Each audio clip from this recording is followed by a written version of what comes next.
अब पंजाब में इलेक्शन 8 अक्टूबर को ही होंगे, लेकिन क्या सुप्रीम कोर्ट ऑफ पाकिस्तान इस इलेक्शन कमीशन के फैसले को कबूल कर लेगी?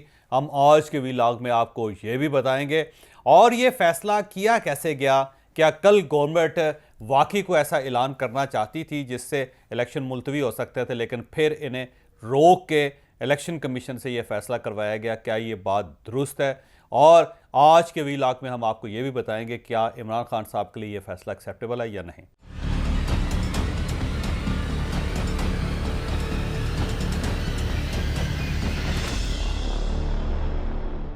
कल पार्लियामेंट का ज्वाइंट सेशन था और उस सेशन के साथ ही पूरे इस्लामाबाद के अंदर ये खबर गर्दिश कर रही थी कि इस सेशन में हुकूमत अदलिया के खिलाफ को बड़ा फैसला करेगी और इसके साथ साथ ये ऐलान करेगी कि 30 अप्रैल को पंजाब के अंदर इलेक्शन मुमकिन नहीं बल्कि KPK के अंदर भी इलेक्शन मुमकिन नहीं है।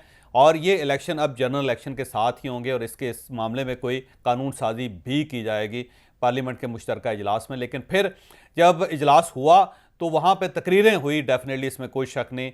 फिर साकिब निसार साहब के बैनर भी कुछ लोग उठा के लाए थे, फिर जस्टिस खोसा साहब के बैनर्स भी वहाँ पे आए और कुछ अदलिया के दूसरे जजेस जो हैं उनसे रिलेटेड भी वहाँ पे नारेबाजी हुई। उसमें राना सनाउल्लाह साहब ने एक तकरीर भी की जिसमें जजेस के बारे में उन्होंने कई सवालात उठाए और उन सवालात की बुनियाद पर उन्होंने ये कहा कि क्या इंसाफ का पलड़ा सिर्फ इमरान खान साहब के लिए ही झुकता है, हमारे लिए नहीं झुक सकता। और बहुत ज़्यादा उस पर एतराज़ात भी किए गए। साथ ये भी बताया गया कि इलेक्शन वाकई मुमकिन नहीं है, लेकिन गवर्नमेंट ने वहाँ पर कोई क्लियर डायरेक्शन नहीं ली। उसके बाद यूँ महसूस होता था कि जैसे काबीना से ये फैसला करवाया जाएगा और फिर काबीना का जो फैसला होगा उसको फिर जॉइंट सेशन में वापस लाया जाएगा और फिर जॉइंट सेशन उसके ऊपर मोहर लगाएगा। लेकिन इससे पहले कल रात को अचानक इलेक्शन कमीशन की तरफ से एक नोटिफिकेशन जारी हो गया और उसमें यह कहा गया कि पंजाब में 30 अप्रैल के जो इलेक्शन है उनको मुलतवी किया जाता है और अब ये इलेक्शन 8 अक्टूबर को होंगे। 8 अक्टूबर से मतलब ये है कि अब ये जनरल इलेक्शन के साथ ही होंगे। लेकिन अब सवाल ये कि क्या इस फैसले को, जो इलेक्शन कमीशन का फैसला, ये नोटिफिकेशन है, क्या इसे supreme court of Pakistan accept कर लेगी? मेरा ख्याल ये है कि सुप्रीम कोर्ट ऑफ पाकिस्तान की तरफ से रिएक्शन आएगा।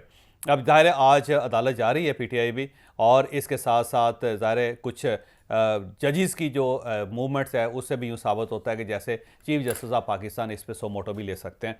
अब अगर चीफ जस्टिस साहब सो मोटो ले लेते हैं या PTI अगर सुप्रीम कोर्ट ऑफ पाकिस्तान से रुजू कर लेती है तो उसके बाद का एक सिनेरियो है जो हम आज आपके सामने रखेंगे।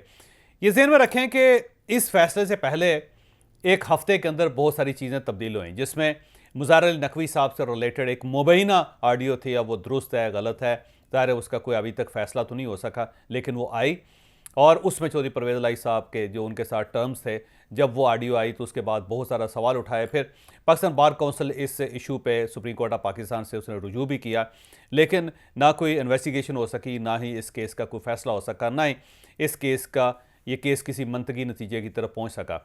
इसके बाद फिर मोहम्मद खान भट्टी की जो है वो आपके सामने इंकशाफात आए और उसमें भी खासी लेदे हुई और कहा यह जा रहा था कि अब अदलिया यकीनन या चीफ जस्टिस ऑफ पाकिस्तान इस पर नोटिस लेंगे, लेकिन ज़ाहिर है वो नोटिस नहीं लिया गया। और फिर साबिक चीफ जस्टिस साकिब निसार और ख्वाजा तारिक रहीम की एक ऑडियो जो थी वो लीक हुई। तो ये सारी चीज़ें जो थी साबित कर रही थी कि अब अदलिया के गिर्द एक घेरा तंग हो रहा है और अदालत को नोटिस लेना चाहिए अपने जजेस के बारे में। फिर लाहौर हाई कोर्ट के बारे में जो कहा जाता रहा गवर्नमेंट की तरफ से कि इमरान खान साहब जब उस तरफ चले जाते हैं तो साथ ही ये पता चल जाता है कि आज इन्हें ज़मानत मिल जाएगी और हाई कोर्ट इनको रिलीफ दे देगी। और फिर इस्लामाबाद हाई कोर्ट के बारे में बहुत सारी चीज़ें स्पेकुलेशंस थी जो यहाँ पे चलती रही।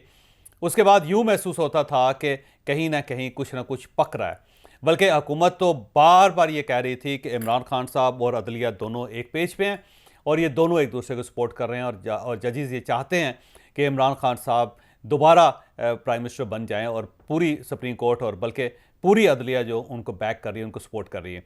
दूसरी तरफ से इमरान खान साहब एक नैरेटिव बयान कर रहे थे कि इस्टेब्लिशमेंट और गवर्नमेंट जो है आपस में मिले हुए हैं, ये दोनों एक पेज पे हैं और यूँ महसूस होता था जैसे इदारे तकसीम हो चुके हैं पाकिस्तान में। और कल की जो एक्टिविटी उसने भी ये साबित कर दिया कि बड़ी हद तक ये खदशा दुरुस्त है कि गवर्नमेंट का ये कहना है कि ज़ाहिर इमरान खान और अदलिया दोनों एक साइड पे हैं और इस साइड से इमरान खान साहब का ये दावा है कि इस्टेब्लिशमेंट और गवर्नमेंट एक पेज पे हैं। तो ये चीज़ें जो है ना आहिस्ता आहिस्ता साबित हो रही हैं कि वाकई इदारों के अंदर एक दरार है अब इस सारे सिनेरियो में जो दो सूबों के इलेक्शंस थे ज़ाहिर उन्होंने मेन किरदार अदा किया। अब इस्टेब्लिशमेंट और गवर्नमेंट और इलेक्शन कमीशन नहीं चाहती कि ये इलेक्शंस हों, और उसकी जस्टिफिकेशन ये दी जाती है कि ज़ाहिर है अगर हम 4 महीने पहले ये इलेक्शन करवाएंगे, फिर जब जनरल इलेक्शन होंगे तो उस वक्त दो सूबों के अंदर सिटिंग गवर्नमेंट्स होंगी, और उन गवर्नमेंट्स की मौजूदगी में फिर हम जनरल इलेक्शन कैसे करवा सकेंगे। फिर अभी मरदमशुमारी हो रही है, और इस मरदमशुमारी के दौरान हम दो सूबों के अंदर इलेक्शन कैसे करवा सकते हैं, और कल को जब ये इलेक्शंस हो जाएंगे तो फिर बाकी पाकिस्तान में नई मरदमशुमारी और नए हल्का बंदियों के ज़रिए इलेक्शन होंगे, तो फिर इन इलेक्शंस को जस्टिफाई कैसे किया जा सकेगा। तो ये बहुत सारे एतराज़ात, बहुत सारी चीज़ें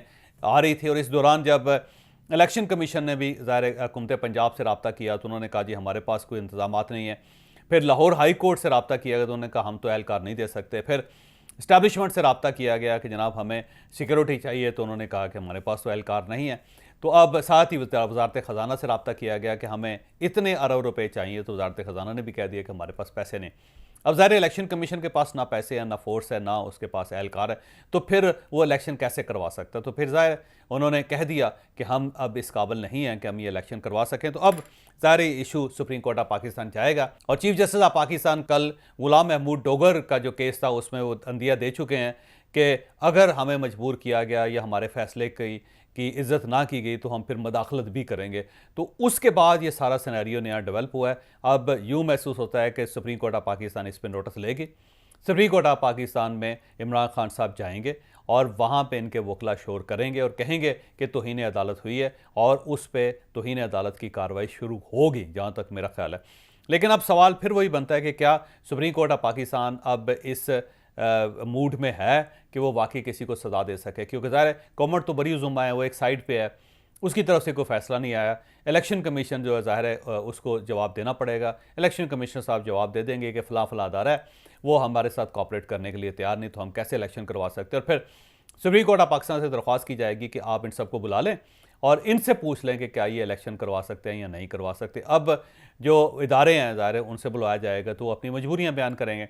तो क्या सुप्रीम कोर्ट ऑफ पाकिस्तान उन मजबूरियों को कबूल कर लेगी?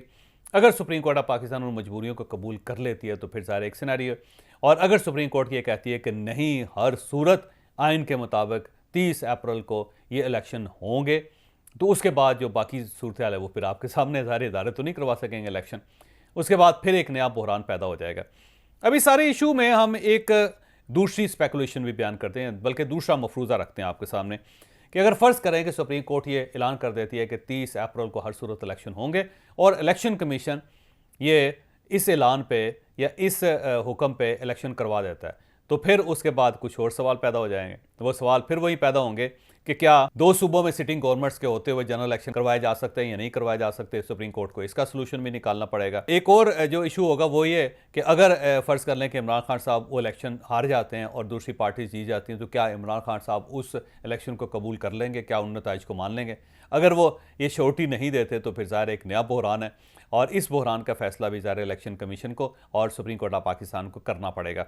तो आने वाले दिन जो है मेरा ख्याल है पॉलिटिकली और आइनी लिहाज से और जुडिशरी के लिहाज से बहुत अहम है, क्योंकि अब जुडिशरी जो है वो भी मेरा ख्याल ये है कि फायर स्क्वाड के सामने खड़ी है इस वक्त, क्योंकि गवर्नमेंट की तरफ से और पीडीएम की तरफ से जो रिएक्शन आ रहा है वो ख़तरनाक है। वो रिएक्शन को बहुत ज़्यादा समझदारी का रिएक्शन नहीं है, और ना ही उसके अंदर कोई बहुत अब तवाज़न नज़र आ रहा है। गवर्नमेंट अब सीधी हो रही है सुप्रीम कोर्ट के मामले में।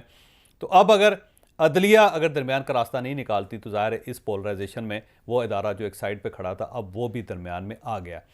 तो अब ज़ाहिर है ये जो तकलीफ़देह सूरत हाल है अब ये बढ़ती चली जा रही है, आग फैलती चली जा रही है, और अब अगर इस आग को ना समेटा गया तो फिर मेरा ख्याल ये है कि बहुत जल्द वो वक्त आ जाएगा कि जब मुल्क में या एमरजेंसी लगानी पड़ेगी सूरत हाल को डिफ्यूज़ करने के लिए, या फिर मार्शल लॉ लगाना पड़ेगा। इसके अलावा फिर हमारे पास ऑप्शन नहीं बचेगा।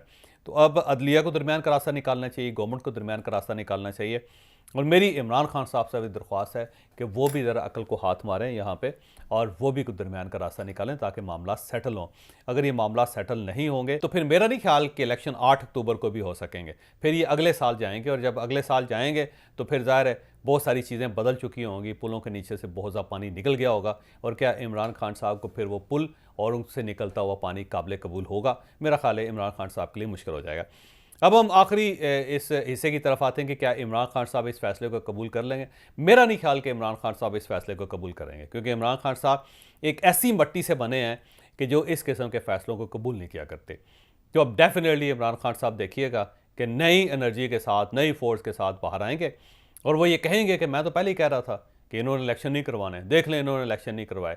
फिर वो अदलिया को बहुत सपोर्ट करेंगे। इमरान खान साहब इस वक्त कहेंगे कि देखें इस वक्त सिर्फ अदालत है जो पाकिस्तान को बचा सकती है, और बार बार वो जजेस को कहेंगे कि आप ही हैं जो पाकिस्तान को इस वक्त ज़िंदा रख सकते हैं, पाकिस्तान को चला सकते हैं। तो अब अदलिया और इमरान खान साहब दोनों खुल के सामने आएंगे और इनका जो मुकाबला है वो ज़ाहिर है फिर इस्टेब्लिशमेंट को, रियासत को और हुकूमत को करना पड़ेगा, क्योंकि अगर वहाँ से कमज़ोरी दिखाई जाती है तो फिर वाकई प्रॉब्लम बढ़ते चले जाएंगे। और फिर इस सारे सिनेरियो में आपको मैं ये भी बताता चलूँ कि अब कुछ वीडियोज़ भी हैं जो आने वाले हैं और कुछ ऑडियोज़ भी हैं जो अब आएंगे, और वो ऑडियोज़ और वीडियोज़ जो है ना वो नया पंडोरा बॉक्स खोलेंगे।